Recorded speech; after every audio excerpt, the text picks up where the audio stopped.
Estaba en la cocina. Marisol movía la cuchara sobre la olla, de espaldas a mí, tarareando algo bajito como si el mundo fuera perfecto. El olor a cena caliente llenaba el apartamento. Todo era exactamente como cualquier otra noche de martes. Mi teléfono estaba roto. La pantalla había quedado destruida esa mañana y no encendía. Necesitaba llamar al banco urgente. Había un movimiento extraño en mi cuenta corporativa que no podía esperar hasta el día siguiente. Así que hice lo más natural del mundo. Tomé el teléfono de Marisol que estaba sobre la encimera y lo desbloqueé. Y entonces lo vi. Una notificación. Un mensaje. De Héctor. Mi socio. Mi amigo de 17 años. El hombre que había construido conmigo cada peso de lo que teníamos. El mensaje decía exactamente esto. Mañana voy a mandar a ese idiota a una reunión en otra ciudad por 3 días. No puedo esperar para verte en mi casa de nuevo. Ese idiota era yo. Me quedé inmóvil. El sonido de la cuchara contra la olla seguía. Marisol seguía tarareando. El olor a comida seguía ahí. Todo continuaba exactamente igual, como si el mundo no acabara de partirse en dos debajo de mis pies. No dije nada. No grité. No tiré el teléfono. No entré a la cocina a preguntarle nada. Solo lo leí una vez más. 2 veces más. 3 veces. Hasta que las palabras dejaron de ser palabras y se convirtieron en algo que se instala en el pecho y no se mueve. Dejé el teléfono exactamente donde estaba, boca abajo, con la funda azul oscuro que yo mismo le había regalado en su cumpleaños. Y volví al sofá. 46 años. 17 años de sociedad con Héctor. 12 años casado con Marisol. Y en 3 líneas de texto, todo eso había cambiado de forma para siempre. Pero lo que Héctor no sabía, lo que Marisol no sabía, era que yo no soy el tipo de hombre que explota. Nunca lo fui. Soy el tipo de hombre que observa, que espera, que entiende exactamente lo que tiene en las manos antes de decidir qué hacer con ello. Y en ese momento, sentado en ese sofá mientras el olor a cena caliente seguía llenando el apartamento, entendí que tenía algo muy valioso en las manos. La verdad. Completa. Sin que ninguno de los dos supiera que yo ya la conocía. Eso era todo lo que necesitaba. Esa noche no dormí. Me quedé mirando el techo durante horas, pero no desde el dolor, sino desde algo diferente. Algo más frío. Más calculado. Mi mente empezó a moverse sola, como siempre lo hace cuando enfrento un problema que necesita solución. Y esto era un problema. El más serio que había tenido en mi vida, pero un problema al fin. Héctor había organizado una reunión para sacarme de la ciudad. 3 días fuera. Planeado. Calculado. Lo que significaba que esto no era un error de una noche, no era algo que había pasado de repente. Esto tenía estructura. Tenía tiempo. Tenía historia.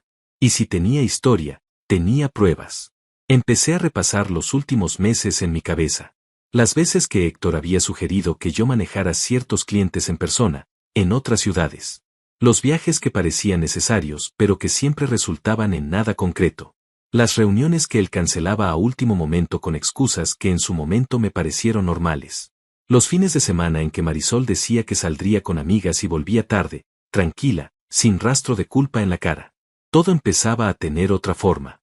Me levanté a las 3 de la madrugada, fui a la cocina, serví un vaso de agua y me quedé ahí de pie en la oscuridad. Marisol dormía. La casa estaba en silencio. Y yo estaba completamente despierto, más despierto que en años, con una claridad extraña que solo aparece cuando algo te rompe por dentro pero tu cabeza se niega a caer.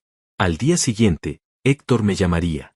Me diría que había surgido una reunión importante con un cliente en Monterrey, que era urgente, que solo yo podía manejarla. Me lo diría con esa voz segura, amigable, casi fraternal que había usado conmigo durante 17 años. Y yo le diría que sí, porque a veces, la jugada más inteligente es dejar que el otro crea que está ganando. Esa madrugada tomé una decisión. No iba a confrontar a nadie. No iba a hacer una escena. No iba a romper nada ni gritar ni llorar en una esquina. Iba a hacer algo mucho más efectivo que todo eso. Iba a saber exactamente todo lo que estaba pasando.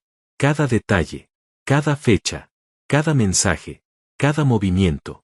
Y cuando tuviera todo eso en mis manos, cuando la imagen fuera completa y sin grietas, entonces decidiría cómo terminar esto. Porque si Héctor pensaba que me estaba mandando a una reunión en otra ciudad, estaba muy equivocado. Me estaba dando exactamente el tiempo que necesitaba para destruirlo. Pero antes de eso, necesitaba entender algo que todavía no tenía claro. El movimiento en mi cuenta corporativa. Ese detalle que había iniciado toda la noche, el motivo por el que había tomado el teléfono de Marisol en primer lugar. Porque ahora, con todo lo que había descubierto, ese movimiento bancario ya no me parecía una simple irregularidad administrativa. Me parecía otra pieza, otra señal. Algo que encajaba demasiado bien con todo lo demás como para ser una coincidencia. Y si había algo que había aprendido en 17 años construyendo una empresa desde cero, era que en los negocios no existen las coincidencias. Solo existen los patrones que aún no has terminado de leer. Esa noche, en la oscuridad de mi cocina, empecé a leer el patrón. Y lo que encontré me heló la sangre de una manera que ningún mensaje de texto hubiera podido hacer solo. La llamada de Héctor llegó a las 9:15 de la mañana, mientras yo estaba sentado en mi escritorio en la oficina fingiendo revisar correos.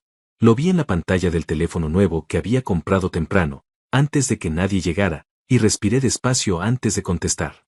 Una vez. 2 veces. Y respondí con la misma voz de siempre. Luciano, ¿cómo estás? Oye, te llamo porque acaba de surgir algo con el cliente de Monterrey, ya sabes cómo son estas cosas, necesitan una reunión presencial esta semana y pensé que tú eras el indicado para manejarla. Son 3 días, miércoles, jueves y viernes. ¿Puedes? Hizo una pausa. Breve. Como si ya supiera la respuesta pero necesitara escucharla. Claro, dije. Sin problema. Me organizo y salgo mañana temprano. Hubo algo en su voz después de eso. Un alivio demasiado rápido. Demasiado limpio. Perfecto, te mando los detalles por correo ahora mismo. Va a ser una reunión importante, ya verás. Colgué. Y me quedé mirando el teléfono durante 30 segundos sin moverme. 17 años escuchando esa voz. 17 años confiando en ese tono seguro, fraternal, cálido.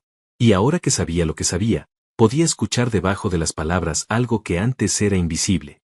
Una actuación. Muy buena, hay que reconocerlo. Pero una actuación al fin. Me levanté, cerré la puerta de mi oficina con llave, y saqué una libreta nueva que había comprado junto con el teléfono esa mañana. Una libreta física, de papel, que no podía ser hackeada ni borrada ni intervenida. Empecé a escribir. Fechas. Nombres.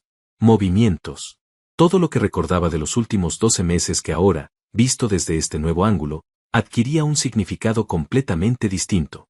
El viaje a Guadalajara en marzo, que Héctor organizó de un día para otro diciéndome que el cliente era difícil y necesitaba atención especial. 4 días fuera. El viaje a Veracruz en junio, 5 días. El congreso en Ciudad de México en agosto al que Héctor insistió que fuera yo porque tenía mejor perfil para ese tipo de eventos. 3 días. Conté en la libreta.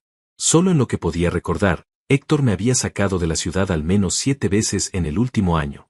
7 veces con razones distintas, urgentes, siempre razonables. Siempre yo. Nunca él. Cerré la libreta y abrí el sistema contable de la empresa en mi computadora. Aquí es donde todo cambió. No era contador, pero llevaba 17 años mirando estos números y sabía leerlos como se lee el rostro de alguien que conoces bien. Y lo que vi esa mañana no era normal. Había transferencias hacia una cuenta proveedora que yo no reconocía. No el nombre, no el número, no el concepto. Aparecían registradas como servicios de consultoría externa, pero no había ningún contrato asociado, ningún entregable documentado, ningún correo que justificara el gasto. La primera transferencia era de hace 14 meses. $4,000. Luego otra. 6,000. Luego 8. Luego 2 pagos de 10,000 con 3 semanas de diferencia. Luego la frecuencia aumentó. Cada mes. A veces 2 veces al mes. Los montos variaban, pero el destino era siempre el mismo número de cuenta. Sumé en la libreta, despacio, columna por columna. $142,000 en 14 meses. Me recosté en la silla y miré el techo. $142,000 que habían salido de nuestra empresa hacia una cuenta que yo nunca había autorizado, nunca había visto en ninguna reunión, nunca había firmado en ningún documento. Una cuenta que no existía en ninguno de los contratos que yo recordaba haber revisado. Esto ya no era una traición personal. Esto era un robo. Guardé capturas de pantalla de cada transacción en una carpeta encriptada en mi teléfono nuevo. Luego las mandé a un correo personal que nadie en la empresa conocía, uno que había creado esa misma mañana desde una red que no era la de la oficina. No quería dejar rastros en los servidores internos. Todavía no sabía hasta dónde llegaba esto ni cuántas personas estaban involucradas. Porque eso era lo siguiente que necesitaba entender. Héctor no podía haber hecho esto solo. Las transferencias estaban registradas en el sistema con códigos de autorización que requerían al menos 2 firmas internas. La mía o la de alguien con acceso equivalente. Y yo no había firmado nada de eso. Lo que significaba que alguien más dentro de la empresa tenía acceso a niveles que no debería tener, o que alguien había falsificado autorizaciones, o que el sistema había sido manipulado desde adentro de una manera que yo todavía no comprendía del todo. Necesitaba ayuda. Pero tenía que ser alguien en quien pudiera confiar completamente. Alguien externo a la empresa, que no tuviera ninguna relación con Héctor, que no supiera nada de lo que estaba pasando y que tuviera las herramientas para ayudarme a entender la magnitud real de lo que tenía entre las manos. Pensé en Andrés. Andrés era contador público y abogado, una combinación poco común pero brutalmente útil en momentos como este. Lo conocía desde la universidad, habíamos mantenido el contacto a lo largo de los años aunque nunca habíamos trabajado juntos formalmente. Era discreto. Era inteligente. Y lo más importante, no tenía ninguna conexión con Héctor ni con nadie en mi empresa. Lo llamé desde el teléfono nuevo, desde el estacionamiento del edificio, lejos de cualquier oído. Andrés, necesito verte hoy. Es urgente y es serio. No puedo decirte más por teléfono. Hubo una pausa. ¿Qué tan serio? Del tipo que necesita abogado y contador al mismo tiempo. Otra pausa. Esta tarde. A las 6. En mi oficina. Colgué y volví adentro. Pasé el resto de la mañana actuando con normalidad. Respondí correos. Atendí una llamada con un proveedor. Almorcé en mi escritorio. Saludé a Héctor cuando pasó por el pasillo con esa sonrisa de siempre, ancha, segura, completamente falsa. Le devolví la sonrisa sin que me temblara ni un músculo de la cara. ¿Todo listo para mañana?, me preguntó. Todo listo, respondí. Se fue por el pasillo y yo seguí caminando en dirección contraria, con la libreta en el bolsillo interior del saco y $142,000 grabados en la cabeza como una cifra que ya no iba a olvidar jamás. A las 6 en punto estaba en la oficina de Andrés. Le expliqué todo, desde el mensaje en el teléfono de Marisol hasta las transferencias en el sistema contable. Lo escuchó sin interrumpirme, con esa forma suya de procesar información en silencio, asintiendo apenas con la cabeza cada tanto. Cuando terminé, se quedó callado unos segundos. Luego dijo, necesito ver los estados de cuenta completos de los últimos 2 años. No solo las transferencias que encontraste. Todo. Y necesito que no toques nada más en el sistema hasta que yo lo revise. ¿Qué tan grave puede ser?, le pregunté. Me miró directamente. Depende de cuánto tiempo lleva pasando esto y cuántas capas tiene. Pero si lo que me estás describiendo es lo que creo que es, estamos hablando de fraude societario. Y eso, Luciano, no es un problema de pareja. Es un problema penal. Salí de su oficina a las 8 de la noche con la cabeza girando, pero los pies firmes. El aire de la calle estaba frío y yo lo respiré despacio, con calma, mirando los autos pasar. Mañana fingiría tomar un vuelo a Monterrey. Héctor creería que tenía 3 días libres. Marisol creería lo mismo. Pero yo no iba a ningún lado. El vuelo a Monterrey salía a las 7 de la mañana. Yo estaba en el aeropuerto a las 5:30, maleta en mano, tarjeta de embarque en el teléfono, actuando cada parte del papel con una precisión que me sorprendió a mí mismo. Facturé el equipaje. Pasé por seguridad.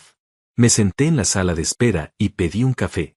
Y cuando llegó la hora de abordar, me levanté, recogí mi mochila de mano, y salí del aeropuerto por la puerta lateral que da al estacionamiento público. El equipaje viajó solo a Monterrey. Yo tomé un taxi hacia un hotel pequeño a 15 minutos de mi casa, uno de esos lugares discretos que nadie frecuenta por elección propia. Pagué en efectivo 3 noches por adelantado y subí a la habitación. Me senté en la cama. Abrí la laptop que había sacado de la oficina la tarde anterior con la excusa de trabajar durante el viaje, y empecé. Andrés me había enviado por correo encriptado una lista de lo que necesitaba. Estados de cuenta. Contratos de proveedores. Actas de reuniones de socios. Registros de acceso al sistema contable. Correos internos relacionados con las cuentas señaladas. Era una lista larga y detallada, y conseguir todo eso sin levantar sospechas dentro de la empresa iba a requerir ayuda. Pensé en Verónica. Verónica llevaba 9 años en la empresa. Era la asistente administrativa con acceso a casi todos los archivos internos, discreta por naturaleza, eficiente por costumbre. Nunca había tenido una relación cercana con Héctor. De hecho, en más de una ocasión había mencionado de manera velada que su forma de manejar al personal le parecía innecesariamente agresiva. No era mi aliada declarada, pero tampoco era su aliada. Y eso era suficiente. La llamé a su teléfono personal, no al de la oficina. Verónica, soy Luciano. Necesito un favor que tiene que quedar entre nosotros. Completamente. Hubo una pausa breve. Dígame. Le expliqué que necesitaba copias de ciertos documentos administrativos de los últimos 2 años. Contratos con proveedores externos, específicamente los relacionados con servicios de consultoría. Registros de acceso al sistema contable. Y las actas de las últimas 12 reuniones de socios. Le dije que era una auditoría interna que yo estaba manejando de manera confidencial y que por razones que ella entendería después, necesitaba que Héctor no supiera nada. Otro silencio. Más largo esta vez. ¿Está todo bien, licenciado? Todavía no, le dije con honestidad. Pero va a estarlo. Le mando todo esta tarde a su correo personal. Colgué y me recosté en la cama del hotel mirando el techo. Afuera los autos pasaban. El aire acondicionado zumbaba. Y yo estaba ahí, en una habitación que nadie sabía que existía, desarmando en silencio la vida que creía conocer. Los documentos llegaron a las 4 de la tarde. Me tomó 2 horas revisarlos todos, con una concentración que no había tenido en años, leyendo cada línea, cada número, cada firma. Y fue en esa revisión donde encontré la segunda capa.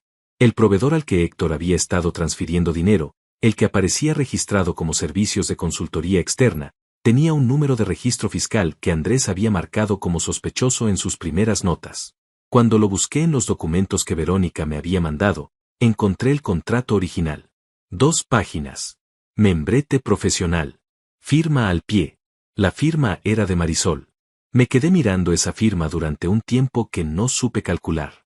Su letra inconfundible, la misma con la que me escribía notas en la cocina o firmaba las tarjetas de Navidad. Ahí estaba, al pie de un contrato con una empresa fantasma que había estado vaciando nuestra sociedad durante 14 meses. Marisol no era solo la esposa que me engañaba con mi socio. Era parte del esquema. Llamé a Andrés de inmediato. Le mandé el contrato por el correo encriptado y esperé. Respondió en 20 minutos con un mensaje corto: necesito verte mañana. Esto es más grande de lo que pensábamos. Esa noche no comí. Caminé durante 1 hora por las calles del barrio cercano al hotel, con las manos en los bolsillos y la cabeza procesando todo a una velocidad que casi me resultaba incómoda. Pensé en los 12 años con Marisol. En las conversaciones sobre el futuro, sobre los hijos que nunca llegaron, sobre los planes que habíamos construido juntos con palabras que ahora sonaban a escenografía. Pensé en Héctor brindando conmigo cada vez que la empresa cerraba un buen año. En su mano en mi hombro cuando mi padre murió hace 4 años. En la manera en que me había mirado esa última mañana en el pasillo de la oficina con esa sonrisa tan bien construida. No sentí rabia en ese momento. Sentí algo más extraño. Algo parecido a la claridad absoluta que aparece cuando finalmente entiendes que el problema nunca fue lo que creías que era. El problema era más profundo. Y por eso, la solución también tenía que serlo. Al día siguiente me reuní con Andrés en una cafetería neutral, lejos de mi barrio, lejos de su oficina.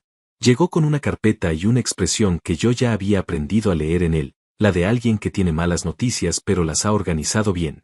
La empresa proveedora no existe de manera real, empezó. Está registrada pero no tiene operaciones, no tiene empleados, no tiene activos. Es una empresa de papel creada específicamente para recibir transferencias.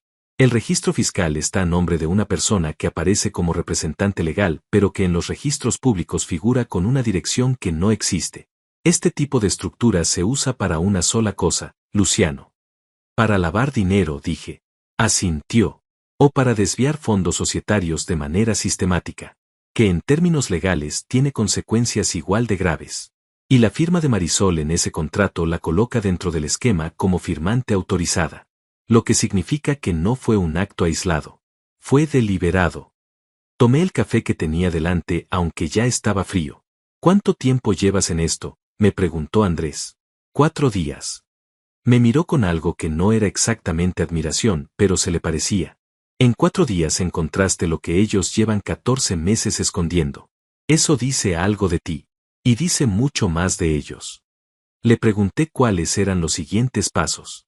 Me los explicó con esa precisión suya, metódica y clara. Primero necesitábamos consolidar todas las pruebas en un expediente formal. Segundo, consultar con un abogado societario para entender las opciones legales respecto a la disolución de la sociedad y la recuperación de los fondos desviados. Tercero, dependiendo de la magnitud final del fraude, evaluar si correspondía presentar una denuncia penal. ¿Y Marisol?, pregunté. Andrés eligió sus palabras con cuidado. Marisol tiene exposición legal real. Su firma en ese contrato la implica directamente. Lo que decidas hacer con eso es tuyo. Pero debes saber que si esto llega a un proceso formal, su participación va a salir a la luz de todas formas. Salí de esa cafetería con la carpeta bajo el brazo y el peso de algo que era al mismo tiempo devastador y liberador. Devastador porque confirmaba que las 2 personas en las que más había confiado en mi vida adulta me habían traicionado de una manera que iba mucho más allá de lo personal. Liberador porque ya no había ninguna duda. Ya no había zona gris. Ya no había manera de convencerme de que quizás me había equivocado, quizás había malinterpretado, quizás había algo que no entendía. Lo entendía todo. Con documentos. Con firmas. Con números. Esa tarde, desde la habitación del hotel, recibí una llamada de Héctor. Número conocido, voz de siempre. ¿Cómo va todo por Monterrey? Bien, dije. El cliente es complicado, pero creo que vamos por buen camino. Perfecto. Tómate tu tiempo, no hay prisa. No hay prisa. Claro que no. Cada hora que yo estuviera fuera era una hora más que él tenía. Descuida, le dije. Voy a aprovechar bien estos días. Colgué y me permití, por primera vez desde que todo esto había comenzado, una sonrisa pequeña y fría. Porque mientras Héctor creía que me estaba controlando el tiempo, yo estaba usando ese mismo tiempo para construir algo que él no podría desmantelar. Un expediente. Una estrategia. Un final que él no veía venir. Y faltaban exactamente 48 horas para que todo eso se pusiera en movimiento. La mañana del tercer día amaneció con una lluvia fina que golpeaba la ventana del hotel en un ritmo casi hipnótico. Me levanté temprano, antes de que el despertador sonara, y me quedé sentado en el borde de la cama con los pies en el suelo y la cabeza ya en movimiento. Había dormido 4 horas. No porque no pudiera dormir más, sino porque ya no necesitaba más. Había algo en la certeza de saber exactamente lo que ibas a hacer que te despertaba antes del alba con una energía diferente. No ansiedad. No miedo. Algo más parecido a la concentración que sientes antes de una negociación importante, cuando sabes que tienes las cartas correctas y solo tienes que jugarlas en el orden correcto. Andrés me había enviado durante la noche el borrador del expediente consolidado. Lo abrí en la laptop y lo leí completo, desde la primera página hasta la última, sin saltarme nada. Era un documento de 31 páginas que resumía con precisión quirúrgica 14 meses de fraude sistemático. Transferencias clasificadas por fecha y monto.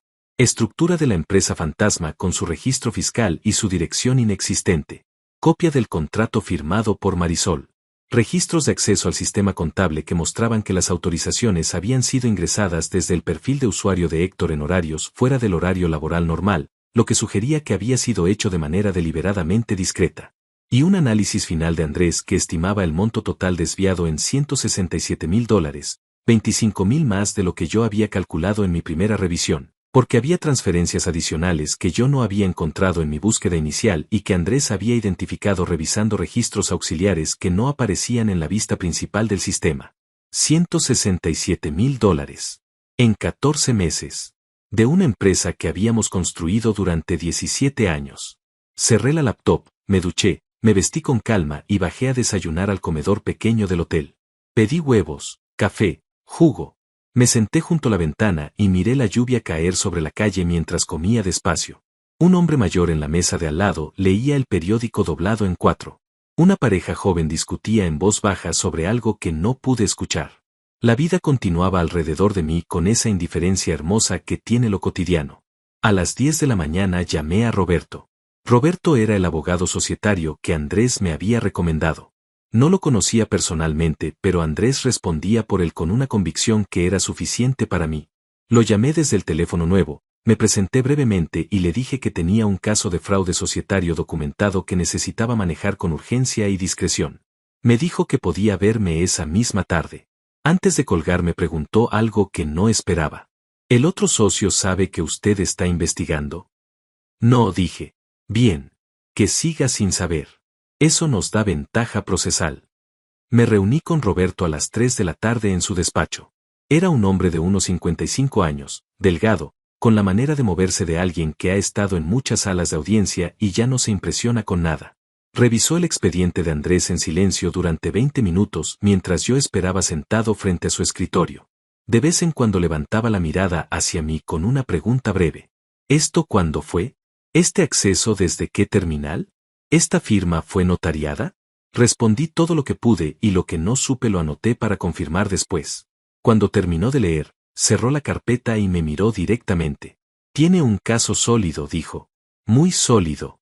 La documentación está bien organizada y los patrones son claros. Lo que su socio hizo tiene nombre legal, administración fraudulenta agravada.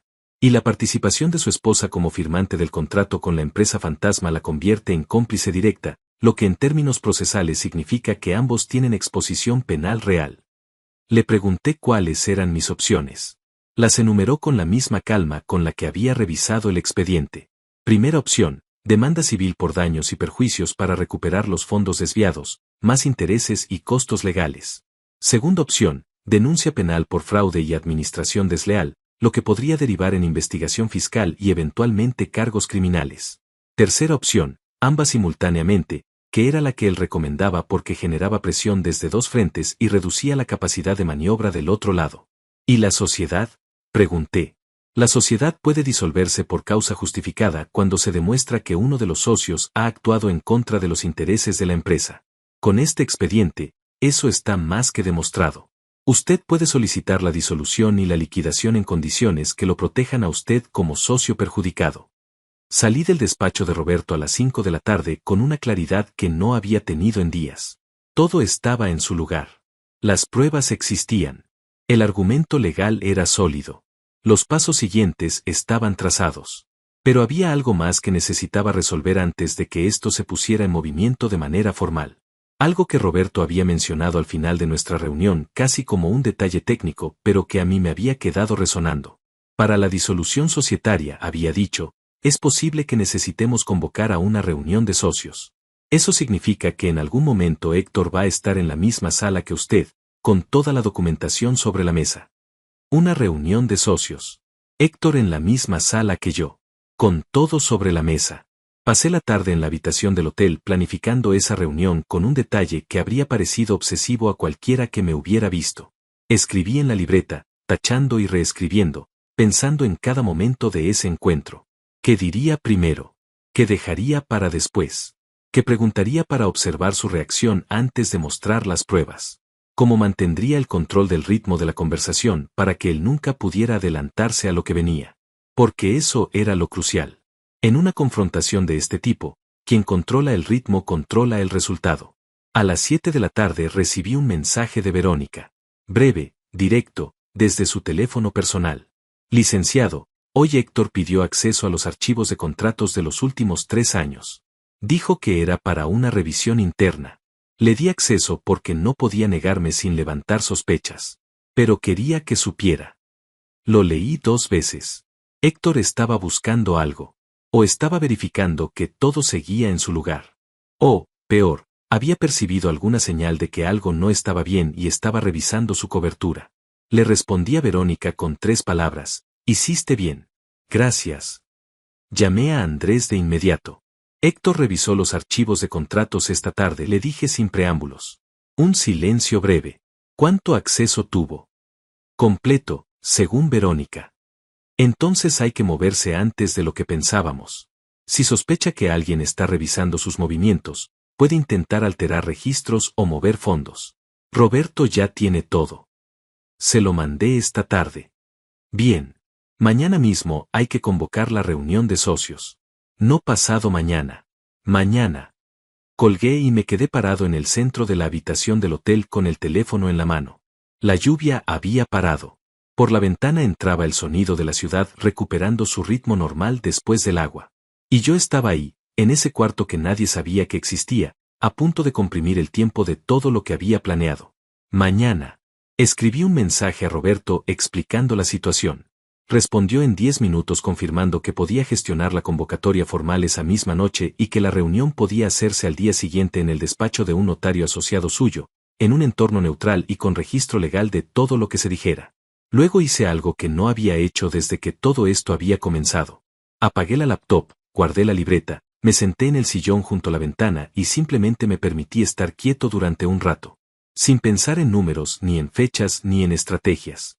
Solo quieto, mirando las luces de la ciudad afuera, dejando que el silencio hiciera lo que el silencio sabe hacer cuando lo dejas. Pensé en quién había sido yo antes de esa noche en el sofá con el teléfono de Marisol en la mano. Un hombre que trabajaba duro y confiaba ciegamente, que asumía que las personas que elegía para su vida eran dignas de esa elección, que creía que la lealtad era un contrato implícito que nadie rompía sin una razón que al menos pudiera entenderse. Había sido un hombre ingenuo. No estúpido, pero sí ingenuo. Y había una diferencia importante entre las dos cosas. El estúpido no puede cambiar porque no ve el problema. El ingenuo puede cambiar en el momento en que decide mirar. Yo había decidido mirar. Y lo que había visto me había transformado en algo distinto. No mejor ni peor. Distinto. Más frío en la superficie, quizás, pero más claro en el fondo. Con una comprensión de las personas y de los sistemas y de la manera en que el poder se mueve entre manos que antes simplemente no tenía. Eso, pensé, era lo único que Héctor y Marisol me habían dado sin querer. Una versión de mí mismo que ninguno de los dos había calculado encontrar al final de todo esto. Me fui a dormir a las 11. Puse la alarma para las 6.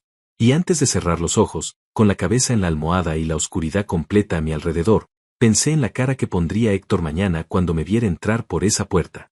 Él creía que yo estaba en Monterrey. Mañana iba a aprender lo que cuesta subestimar a alguien durante 17 años. La alarma sonó a las 6 en punto, pero yo ya estaba despierto desde las 5:15. Me levanté sin hacer ruido, como si hubiera alguien en la habitación a quien no quisiera despertar, aunque estaba completamente solo. Me duché con agua fría, me afeité despacio frente al espejo, me puse el traje gris que había traído en la mochila de mano y que había colgado la noche anterior para que no quedara arrugado. Me miré en el espejo durante un momento. 46 años. Un hombre que hacía 5 días había tomado el teléfono de su esposa para llamar al banco y había encontrado algo que lo había cambiado todo. No me veía destruido. Me veía distinto. Más definido, quizás.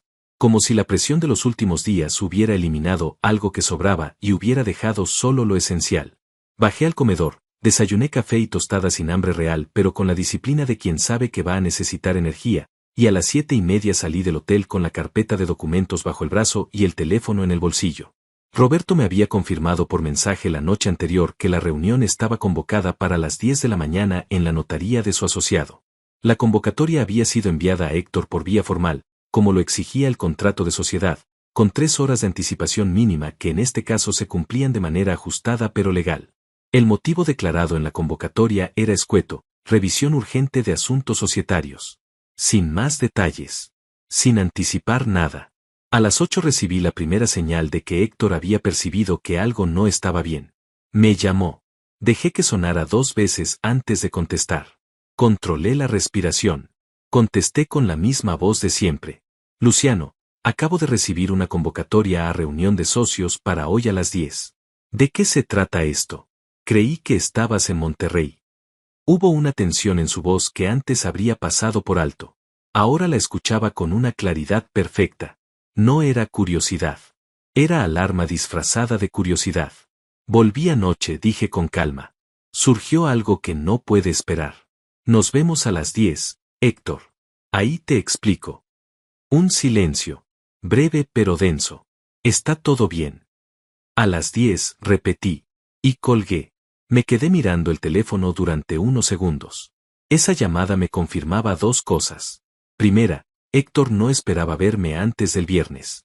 Segunda, la convocatoria formal lo había puesto nervioso, lo suficiente como para llamarme de inmediato en lugar de simplemente presentarse y esperar. Eso significaba que su instinto de supervivencia ya estaba activo, que en algún lugar de su cabeza, por más que intentara convencerse de que todo estaba bajo control, había una alarma encendida. Bien. Que llegara nervioso. Los hombres nerviosos cometen errores. Llegué a la notaría a las 9:15.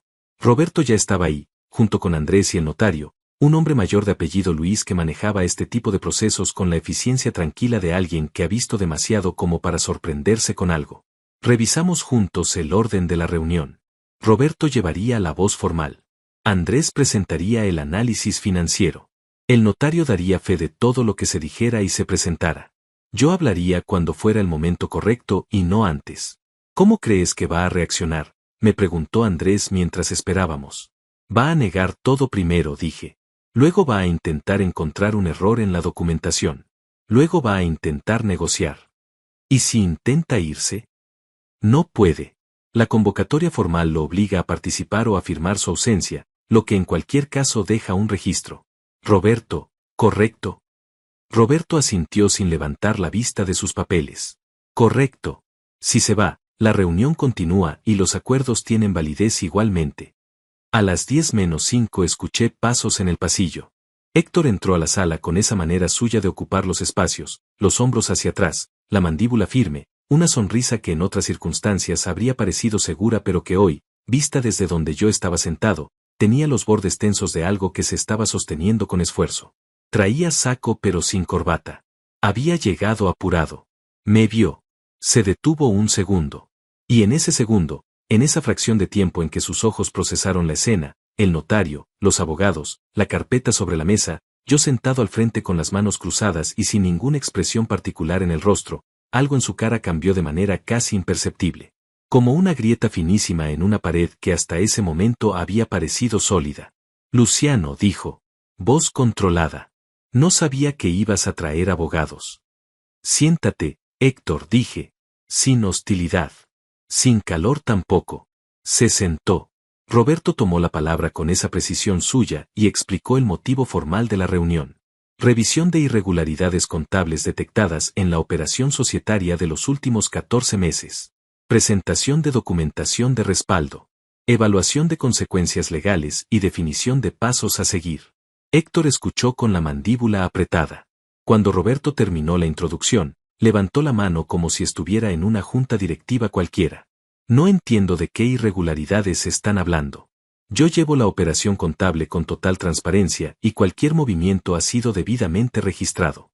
Andrés abrió la carpeta. Empezó por el principio. La primera transferencia. $4,000. 14 meses atrás. Concepto, servicios de consultoría externa. Empresa receptora. Un nombre que sonaba legítimo pero que no tenía operaciones reales, no tenía empleados, no tenía activos verificables. Héctor frunció el ceño. Ese es un proveedor legítimo con el que trabajamos en un proyecto puntual. ¿Qué proyecto?, preguntó Andrés. Una pausa. No recuerdo el nombre exacto en este momento, tendría que revisar mis archivos. Tenemos los archivos aquí, dijo Andrés. No existe ningún entregable asociado a ese proveedor en ninguna carpeta del sistema. Ningún informe, ningún producto, ninguna comunicación de trabajo. Solo las transferencias. Héctor cambió de posición en la silla. Un movimiento pequeño pero visible. Andrés continuó. La segunda transferencia. La tercera. Los montos creciendo progresivamente. La frecuencia aumentando. El mismo número de cuenta receptor en todos los casos. Héctor intentó interrumpir 2 veces más con explicaciones que cada vez sonaban menos convincentes y más improvisadas. Roberto lo dejaba hablar y luego, con una calma que era casi quirúrgica, desmontaba cada argumento con el siguiente documento. Fue entonces cuando Andrés puso sobre la mesa la copia del contrato. Este es el contrato que formaliza la relación con el proveedor, dijo. Firmado hace 14 meses. ¿Reconoce esta firma? Héctor miró el documento. Y algo en él se tensó de una manera diferente. Ya no era la tensión de alguien que busca argumentos. Era la tensión de alguien que acaba de ver algo que no esperaba ver sobre esa mesa. Porque la firma que Andrés señalaba no era la suya. Era la de Marisol. Esta firma no fue parte de mi gestión, dijo Héctor. La voz había cambiado. Más baja. Más cuidadosa. Lo sé, dije yo. Por primera vez desde que la reunión había comenzado, tomé la palabra. Todos me miraron. Héctor me miró. La firma es de Marisol. Mi esposa. Lo que significa que esto no fue solo una decisión tuya. Fue un acuerdo entre los dos. Planeado, documentado, ejecutado durante 14 meses. El silencio que siguió a esas palabras fue de una calidad particular. El tipo de silencio que no es ausencia de sonido, sino presencia de algo demasiado pesado para que las palabras lo carguen. Héctor abrió la boca. La cerró. La volvió a abrir. Luciano, yo puedo explicarte. El monto total desviado es de $167,000, lo interrumpí. Sin subir la voz. Sin moverme de mi posición. $167,000 en 14 meses, desde una empresa que construimos juntos durante 17 años. Eso es lo que hay que explicar, Héctor. No a mí. A un juez. Fue la primera vez que lo vi sin respuesta. No duró mucho. Los hombres como Héctor no se quedan sin recursos por mucho tiempo. En menos de 30 segundos su expresión cambió otra vez y pasó al siguiente registro, el de la negociación. Mira, esto se puede resolver entre nosotros. No tiene que llegar a ningún juzgado. Podemos hablar de números, de condiciones, de una salida ordenada que no le haga daño a la empresa ni a ninguno de los dos. Lo miré durante un momento antes de responder. Hace 5 días, dije despacio, leí un mensaje tuyo en el teléfono de Marisol. Decía que ibas a mandar a ese idiota a una reunión en otra ciudad por 3 días. Ese idiota era yo. Llevabas 14 meses robándome y todavía encontrabas tiempo para llamarme idiota. Héctor no dijo nada. Así que no, continué. No vamos a resolver esto entre nosotros. Porque entre nosotros ya no hay nada que resolver. Lo que hay es un expediente de 31 páginas, 2 abogados, un notario y un proceso legal que empieza hoy. Roberto tomó la palabra de inmediato para formalizar el inicio del proceso de disolución societaria por causa justificada y anunciar la presentación de la denuncia penal que se haría esa misma tarde. El notario comenzó a levantar el acta. Andrés organizaba los documentos en el orden en que serían anexados al expediente oficial. Y Héctor se quedó sentado al otro lado de la mesa, con el saco que se había puesto apurado esa mañana y la sonrisa que ya no funcionaba, mirando cómo el andamiaje completo de lo que había construido a mis espaldas se desarmaba documento por documento frente a sus ojos. Antes de que la reunión terminara formalmente, su teléfono vibró sobre la mesa. Lo vi mirar la pantalla. Vi cómo su expresión cambiaba una vez más, de una manera que esta vez no pudo controlar. Era un mensaje.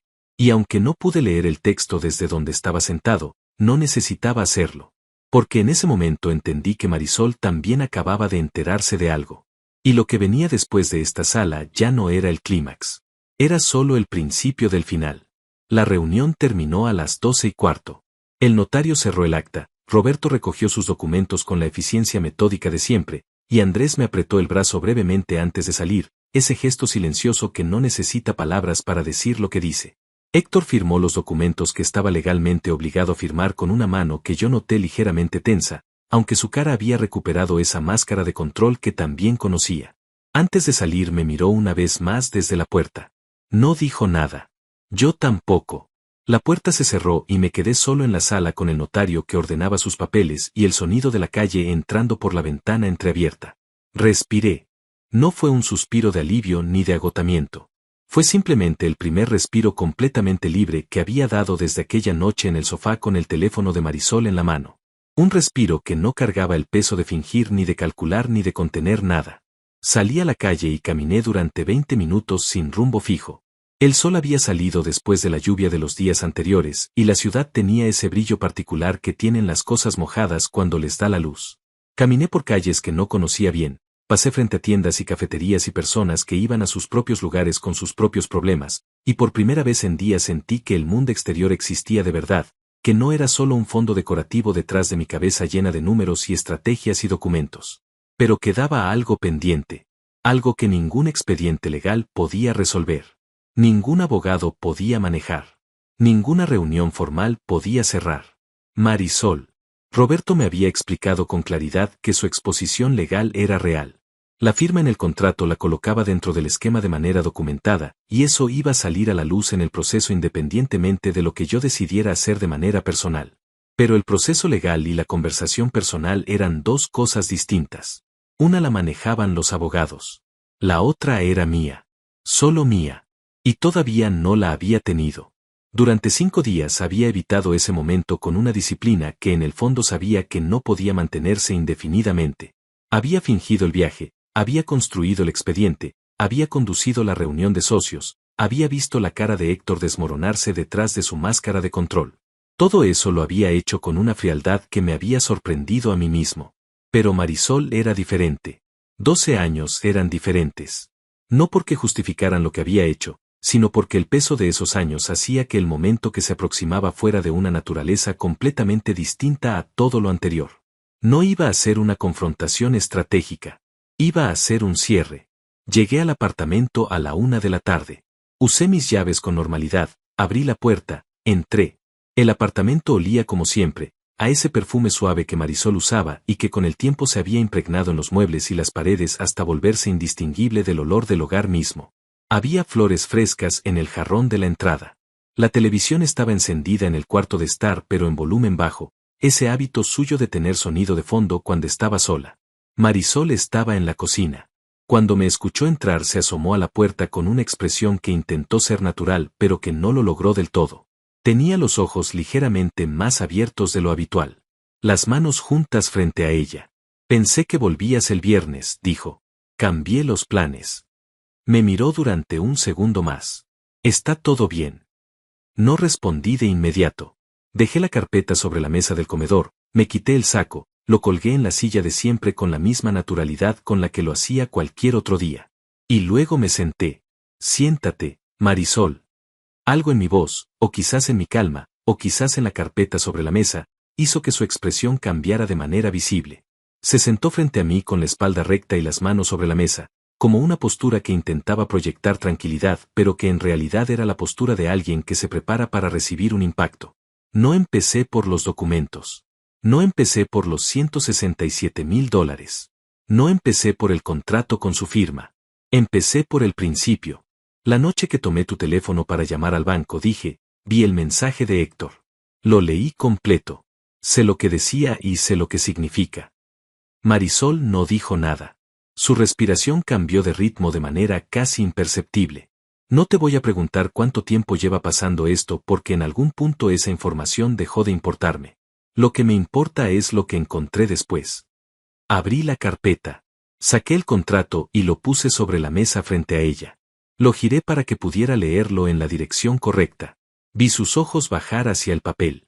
Vi el momento exacto en que reconoció lo que estaba mirando. Esta es tu firma, dije. No era una pregunta. Marisol miró el documento durante varios segundos sin hablar. Cuando finalmente levantó los ojos hacia mí había algo en su mirada que no esperaba encontrar. No era culpa exactamente. Era algo más parecido al agotamiento de alguien que ha cargado un peso demasiado tiempo y que en algún lugar recóndito siente algo parecido al alivio de que finalmente haya llegado el momento de soltarlo. Luciano. Empezó. No, dije. Sin dureza. Sin volumen. Simplemente no. No quiero una explicación. No esta noche. No de esta manera. Se quedó callada. Lo que necesito que entiendas, continué, es que esto ya no es solo una conversación entre nosotros. Esta mañana hubo una reunión formal de socios. Hay un expediente legal.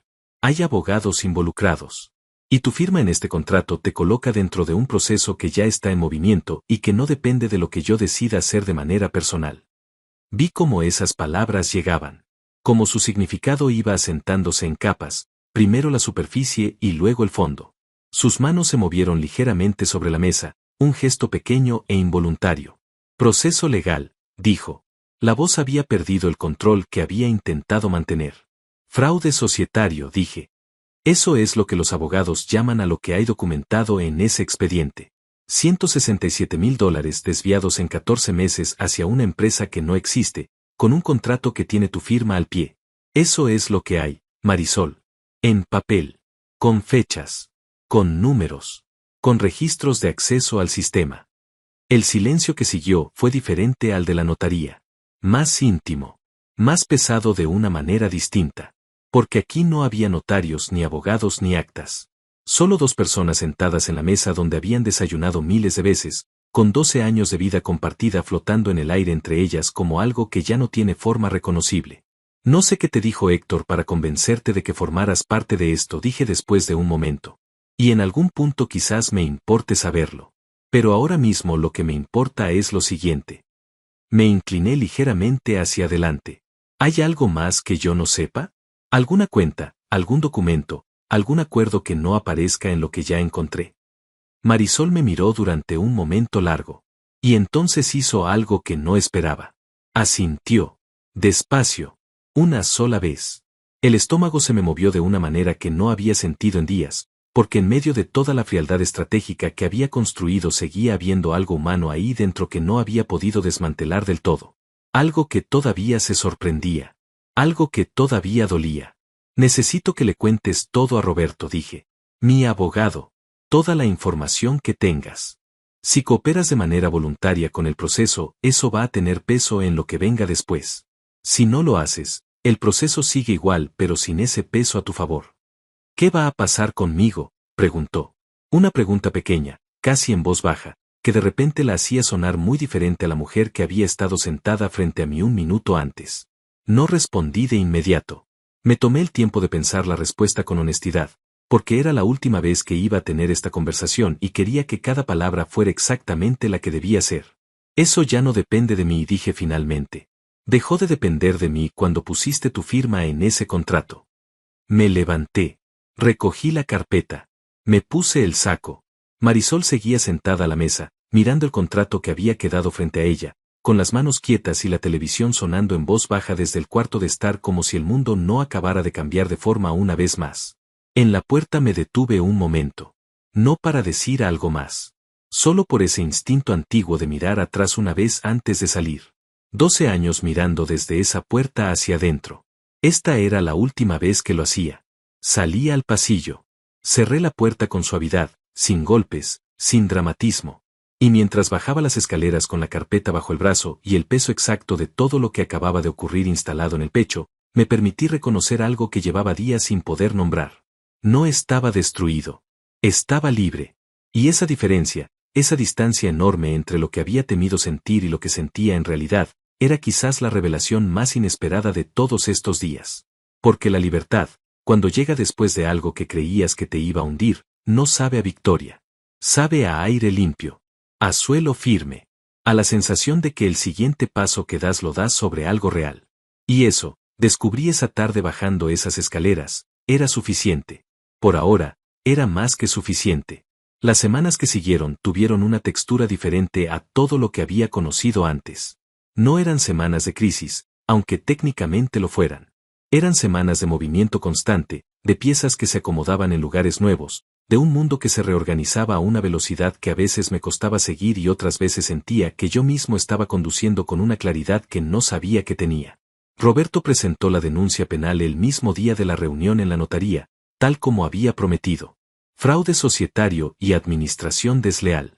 Los cargos iban dirigidos a Héctor como ejecutor principal del esquema y a Marisol como firmante del contrato con la empresa fantasma. El expediente que Andrés había construido con tanta precisión resultó ser exactamente lo que un fiscal necesita para abrir una investigación sin demoras innecesarias. Roberto me llamó 2 días después para decirme que el caso había sido admitido y que se había iniciado el proceso de investigación formal. Esa llamada la recibí sentado en un apartamento pequeño que había rentado a 15 minutos de la empresa. Amueblado de manera básica, sin historia, sin fotografías en las paredes, sin el olor de nadie más. Un espacio que era completamente mío de una manera que el apartamento que había compartido con Marisol nunca había sido del todo, aunque en su momento no hubiera podido articular por qué.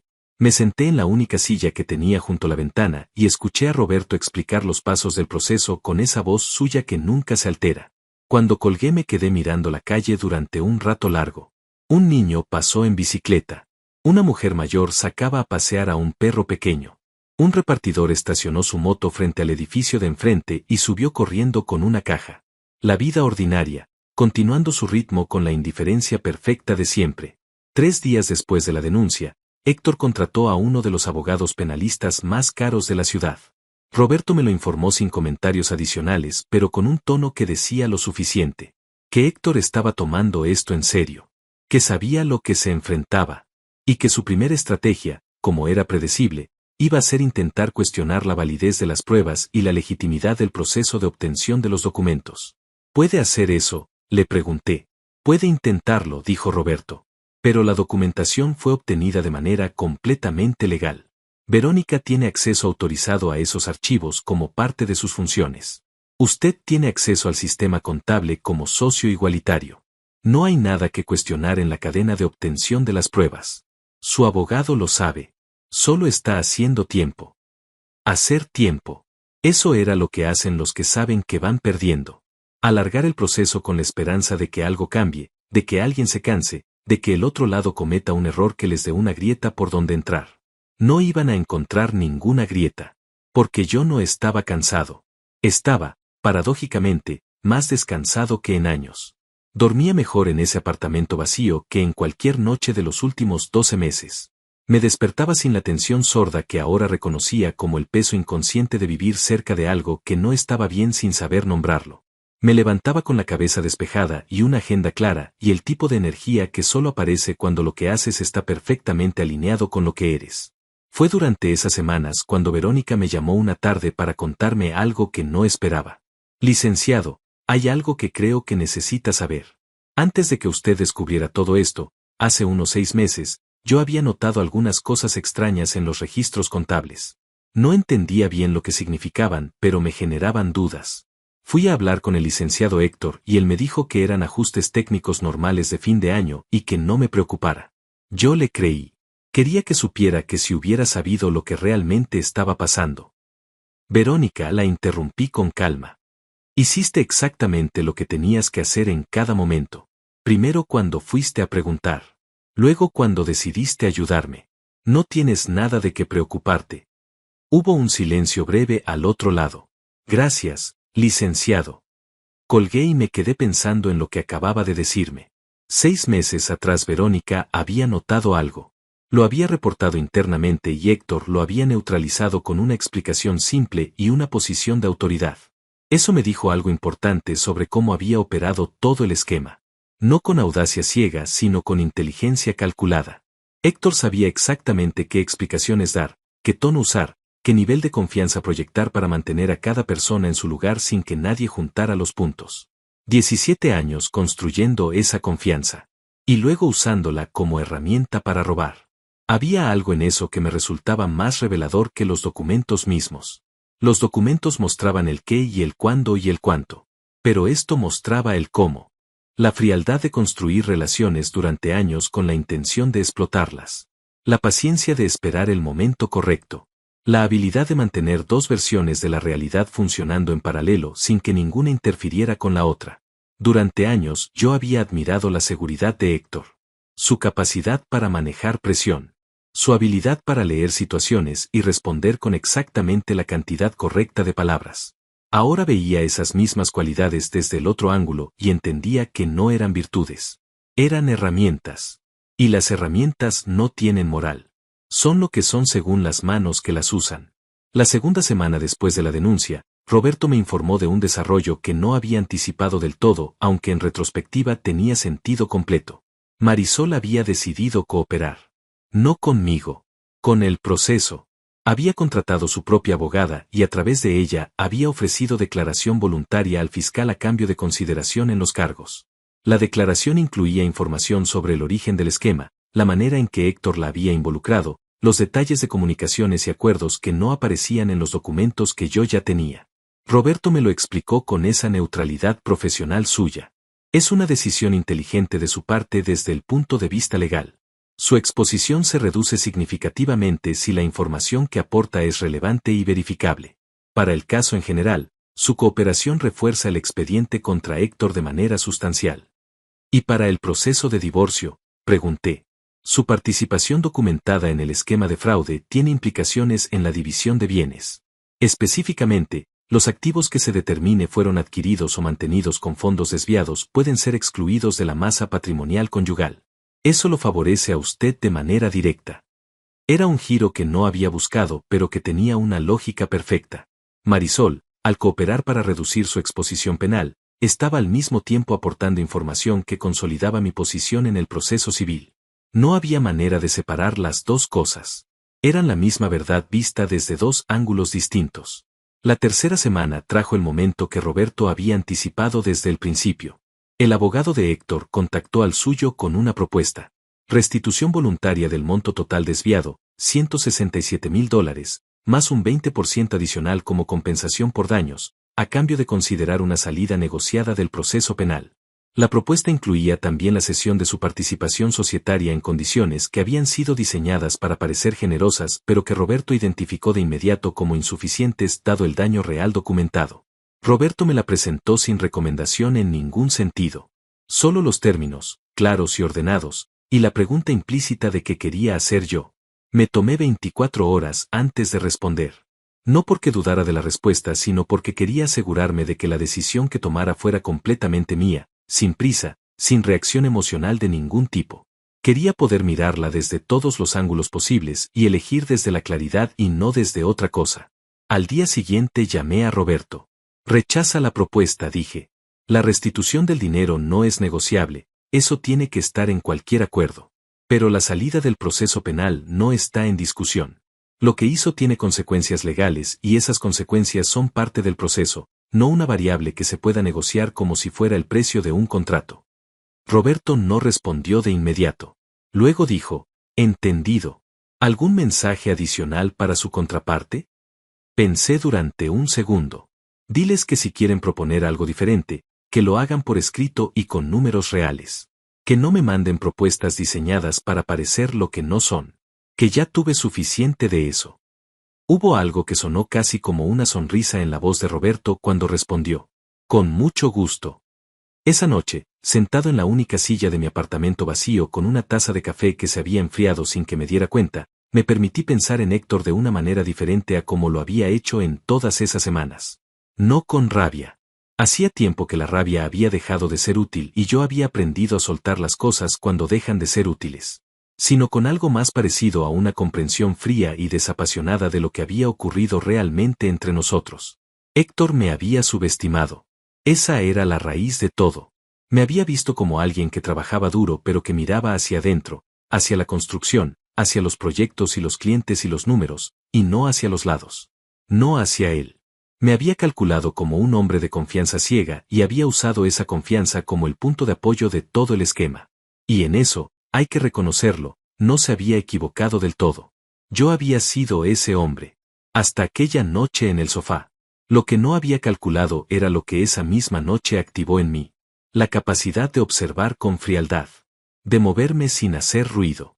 De construir algo sólido en silencio mientras él creía que todo seguía exactamente igual.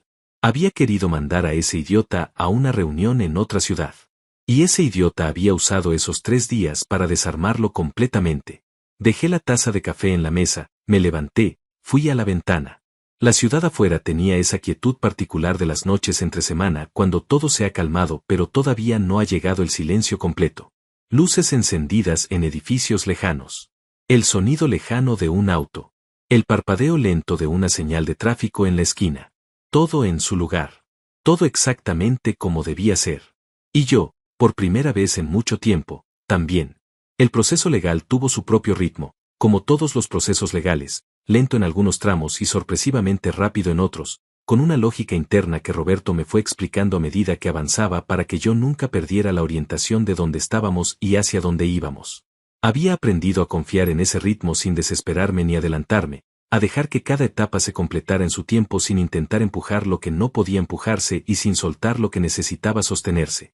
6 semanas después de la reunión en la notaría, Héctor fue citado formalmente por el fiscal como imputado en el proceso penal. Roberto me lo comunicó un martes por la mañana con esa voz suya de siempre, neutral y precisa, pero con algo debajo que yo ya sabía leer como satisfacción profesional bien contenida. La citación formal significaba que el expediente había superado la revisión inicial y que el proceso tenía sustento suficiente para avanzar hacia la siguiente etapa. El abogado de Héctor había intentado 2 objeciones procedimentales en las semanas previas y ambas habían sido desestimadas. El edificio que habían construido para defenderse tenía las mismas grietas que todos los edificios construidos sobre mentiras. Se veían cuando la luz les daba desde el ángulo correcto. Esa misma semana recibí una llamada que no esperaba.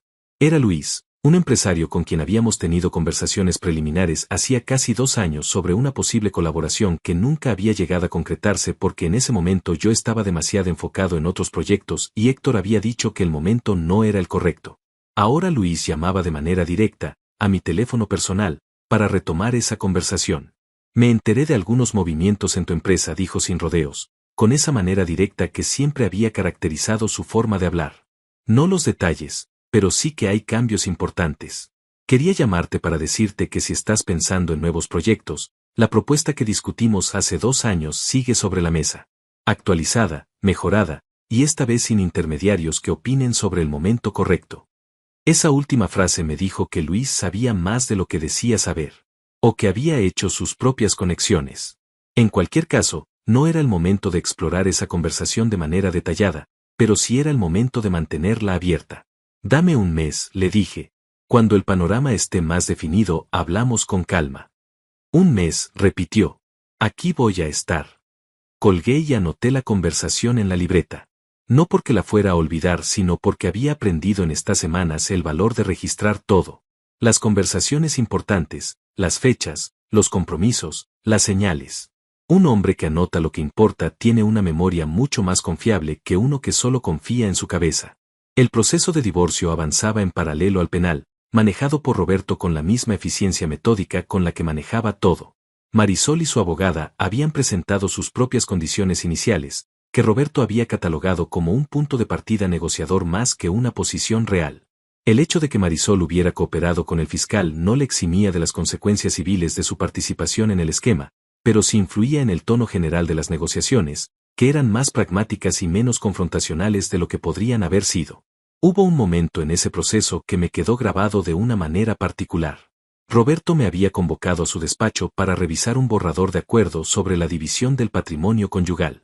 Estábamos sentados frente a su escritorio cuando mencionó un detalle que yo no había considerado hasta ese momento. Hay una cuenta de inversiones a nombre de los dos que Marisol declaró en su inventario patrimonial, dijo. Está valorada actualmente en $83,000. Su abogada propone una división igualitaria. Lo miré. ¿Conoces el origen de ese dinero? Roberto me devolvió la mirada con esa expresión suya que no decía nada y lo decía todo. Eso es exactamente lo que le pregunté a Andrés cuando vi la cifra. Andrés había revisado el historial de esa cuenta. Los depósitos que la habían formado a lo largo de los últimos 14 meses coincidían en fechas y montos con una parte de las transferencias hacia la empresa fantasma. No todo el dinero desviado había ido a esa cuenta, pero una porción significativa había pasado por ahí antes de moverse hacia otros destinos que el fiscal estaba rastreando. Lo que significaba que esa cuenta no era patrimonio conyugal legítimo. Era evidencia adicional. ¿Esto ya está en manos del fiscal?, pregunté. Andrés se lo comunicó ayer, dijo Roberto. Y en términos del proceso civil, cambia de manera sustancial la discusión sobre la división de bienes. Esos $83,000 no entran en la masa patrimonial conyugal porque su origen está vinculado al esquema fraudulento. La propuesta de su abogada queda sin base. Salí del despacho de Roberto esa tarde con la sensación que ya conocía bien, esa que aparece cuando una pieza que no sabías que faltaba encaja en el lugar correcto y de repente todo el conjunto tiene una coherencia que antes no tenía. No era satisfacción exactamente. Era algo más cercano a la confirmación de que cuando las cosas están bien hechas, cuando el trabajo es sólido y la verdad es completa, la realidad tiende a ordenarse en torno a eso de manera que a veces parece casi inevitable. 4 semanas después de esa reunión, Héctor hizo su segunda propuesta a través de sus abogados. Esta vez los números eran diferentes. La restitución total seguía incluida, pero los términos alrededor habían cambiado de manera significativa. Era una propuesta más seria, más real, diseñada por alguien que había entendido finalmente que el margen de maniobra se estaba cerrando y que cada semana que pasaba sin un acuerdo era una semana más de proceso penal avanzando en su contra. Roberto me la presentó con la misma neutralidad de siempre. La revisé con calma. La leí 2 veces. Anoté preguntas en la libreta. Las discutí con Roberto y con Andrés por separado. Me tomé 48 horas. Y luego tomé una decisión que Roberto no esperaba del todo. Acepta la parte civil, dije. La restitución completa, los daños adicionales y la cesión de su participación societaria en los términos que planteamos nosotros, no los que proponen ellos. Eso es innegociable. Pero en cuanto al proceso penal, eso no es mío para negociar. Eso está en manos del fiscal y que siga su curso. Roberto procesó eso durante un momento. ¿Está seguro? Una resolución negociada del proceso penal podría agilizar la recuperación de los fondos. Estoy seguro, dije. El dinero es importante, pero no es lo único que importa. Lo que hizo tiene consecuencias legales reales y esas consecuencias existen independientemente de lo que yo quiera o no quiera. Si el fiscal decide negociar eso en algún momento será su decisión. Yo no voy a ser el que le cierre la puerta a esas consecuencias para hacer las cosas más rápidas o más cómodas. Roberto asintió despacio. Y en ese asentimiento había algo que no era solo acuerdo profesional. Era algo más parecido al reconocimiento de que la persona al otro lado de su escritorio había entendido una distinción que muchos clientes en situaciones similares no lograban entender. La diferencia entre lo que te corresponde recuperar y lo que le corresponde enfrentar al otro. Dos cosas distintas que no deberían confundirse aunque estuvieran vinculadas. El acuerdo civil se firmó 16 días después. Restitución completa de los $167,000 más $32,000 adicionales por daños documentados. Cesión de la participación societaria de Héctor en condiciones que me dejaban como propietario único de la empresa con todos sus activos y contratos vigentes. Firma de un acuerdo de confidencialidad que en realidad beneficiaba más a Héctor que a mí, pero que Roberto había incluido como concesión menor para facilitar el cierre del acuerdo civil sin comprometer nada esencial. El día que firmé ese documento estaba solo en el despacho de Roberto con el notario de siempre y los dos abogados. Sin celebración, sin discursos, sin ninguna escena que hubiera parecido fuera de lugar en ese contexto. Solo las firmas, el sello, el apretón de manos protocolar de rigor. Salí a la calle y caminé. Como aquella primera vez, después de la reunión en la notaría. Pero diferente. Aquella vez caminaba con el peso de lo que acababa de suceder instalándose en capas. Esta vez caminaba con algo más ligero. No la ausencia de peso sino el tipo de peso correcto, el de las cosas que han sido resueltas de verdad y no solo aplazadas. El proceso penal contra Héctor continuaba su curso sin que yo necesitara hacer nada más en él. La denuncia estaba presentada, el expediente estaba en manos del fiscal, los abogados de ambos lados hacían su trabajo. Yo ya no era el motor de ese proceso. Era el denunciante. Y esa distinción, que al principio había sido difícil de soltar porque sentía que soltar el control era perder terreno, ahora me parecía exactamente correcta. Había hecho lo que me correspondía hacer. Con precisión. Con documentación. Con paciencia. El resto era la maquinaria de la justicia haciendo lo suyo. Y mientras esa maquinaria avanzaba, yo tenía algo que hacer que era completamente mío, que no dependía de ningún proceso ni de ninguna decisión ajena. Reconstruir. Esa tarde llamé a Luis. El mes pasó, le dije. ¿Seguimos con esa conversación? Su respuesta fue inmediata. Mañana a las 10 en mi oficina. Colgué y miré la ciudad desde la ventana de mi apartamento. Afuera el sol empezaba a bajar y los edificios proyectaban sombras largas sobre las calles. En algún lugar de esa ciudad había un hombre que había creído que podía construir su bienestar sobre mis espaldas durante 17 años y que ahora estaba enfrentando las consecuencias de esa decisión. En ese mismo lugar había una mujer que había elegido el camino equivocado en algún momento que yo ya no necesitaba entender con exactitud para seguir adelante. Y aquí estaba yo, con una empresa que ahora era completamente mía, con $199,000 en proceso de restitución, con una reunión mañana a las 10 que podía ser el primer paso de algo nuevo, con 46 años y una claridad que nunca había tenido. No estaba empezando desde cero. Estaba empezando desde todo lo que había aprendido. Y esa diferencia era enorme. La reunión con Luis duró 3 horas. Llegué a su oficina a las 10 en punto con la libreta, el teléfono y la versión más actualizada de los estados financieros de la empresa, que Andrés había preparado para mí la semana anterior con una claridad que hacía mucho tiempo no tenían los números de esa empresa.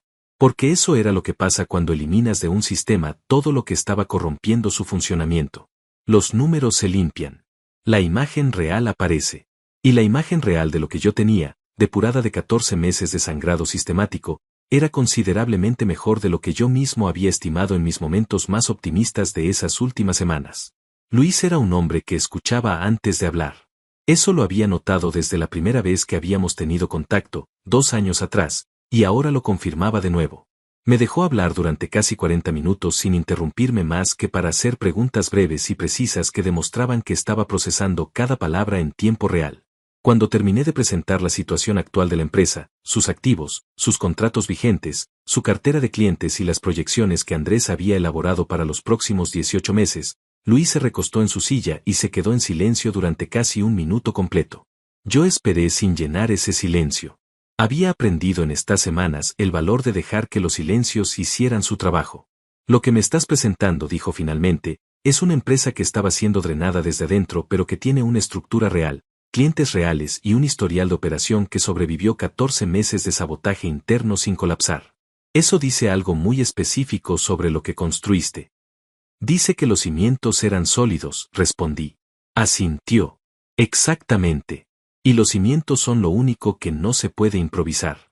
La propuesta que Luis puso sobre la mesa esa mañana era diferente a la que habíamos discutido 2 años atrás, más desarrollada, más concreta, con números que reflejaban una comprensión real del valor de lo que yo tenía. No era una adquisición ni una absorción. Era una asociación con estructura clara, roles definidos, participaciones establecidas desde el principio con la precisión que solo se aprende después de haber visto lo que pasa cuando esas cosas se dejan ambiguas. Esa última parte la dije yo. Luis me miró con una expresión que contenía algo parecido a la curiosidad. ¿Quieres decir que quieres un contrato más detallado de lo habitual? Quiero un contrato que no deje ningún espacio para la interpretación creativa, dije. Cada participación, cada responsabilidad, cada mecanismo de decisión, cada escenario de salida. Todo escrito, todo firmado, todo verificable. Luis sonrió. No una sonrisa de cortesía, sino una genuina, de alguien que acaba de escuchar algo que le parece fundamentalmente correcto. Eso, dijo, es exactamente el tipo de socio que estoy buscando.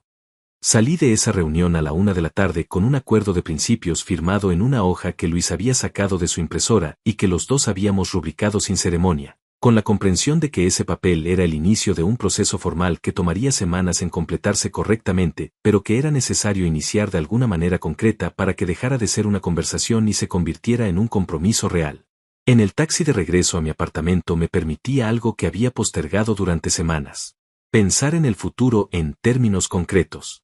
No en términos de lo que necesitaba resolver o de lo que venía después en el proceso legal o de los pasos siguientes en la negociación, sino en términos de lo que quería construir. De cómo quería que se viera mi vida dentro de 1 año, dentro de 3, dentro de 5. Con qué tipo de personas quería rodearme. En qué tipo de proyectos quería invertir mi energía. Qué tipo de hombre quería ser a los 50, a los 55, en los años que tenía por delante y que de repente se sentían no como una prolongación de lo anterior sino como algo completamente nuevo. Era una sensación extraña y poderosa al mismo tiempo. Como cuando abres una ventana que ha estado cerrada mucho tiempo y el aire entra de golpe y durante un segundo no sabes si es frío o caliente, solo sabes que es diferente y que lo necesitabas sin haber sabido que lo necesitabas. 2 semanas después de esa reunión con Luis, el proceso penal contra Héctor registró un avance que Roberto me comunicó con más detalle de lo habitual. El fiscal había encontrado, a partir de la información que Marisol había aportado en su declaración voluntaria, evidencia de que el esquema de desvío de fondos no había comenzado hace 14 meses sino hace casi 3 años.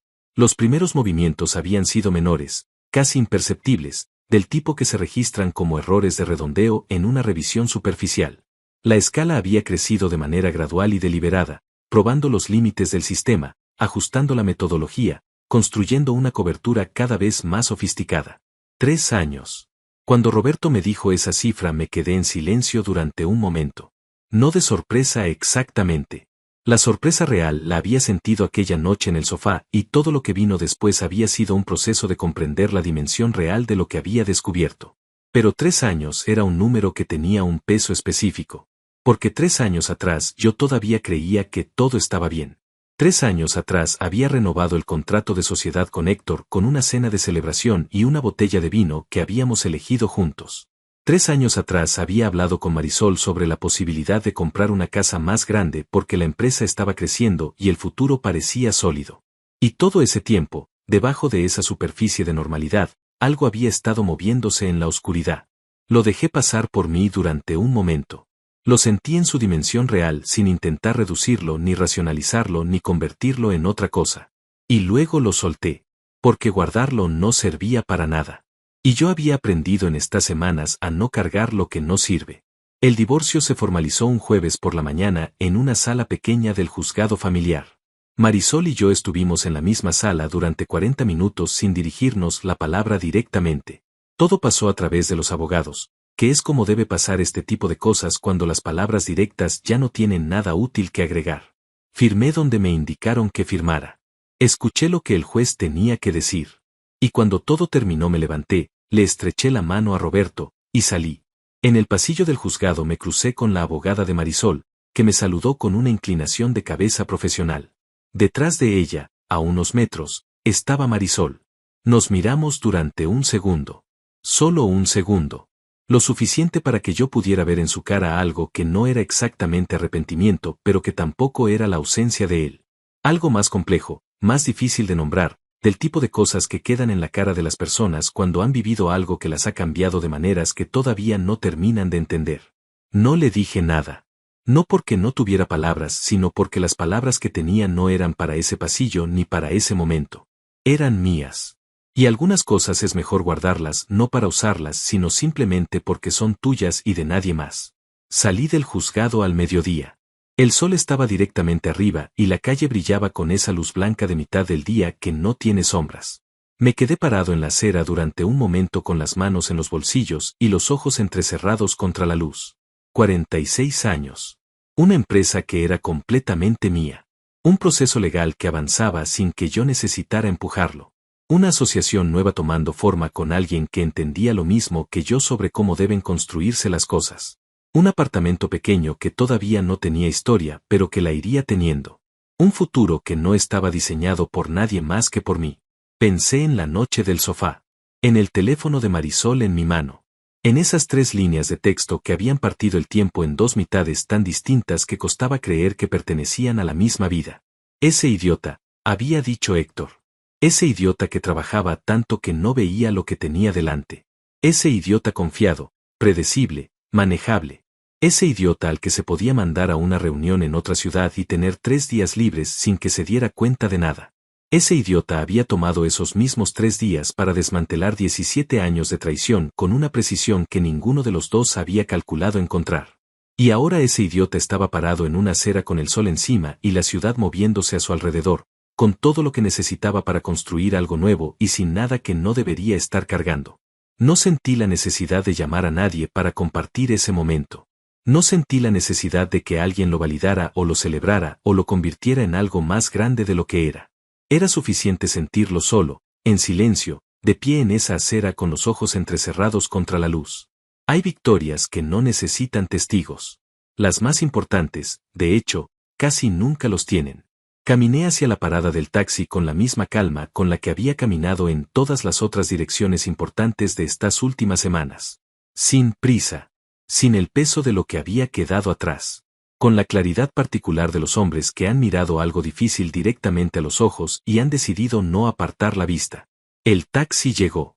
Entré. Di la dirección de mi apartamento. Y mientras la ciudad pasaba por la ventana con su ritmo indiferente y hermoso, pensé en una sola cosa. Mañana empieza lo que sigue. Y lo que sigue es mío.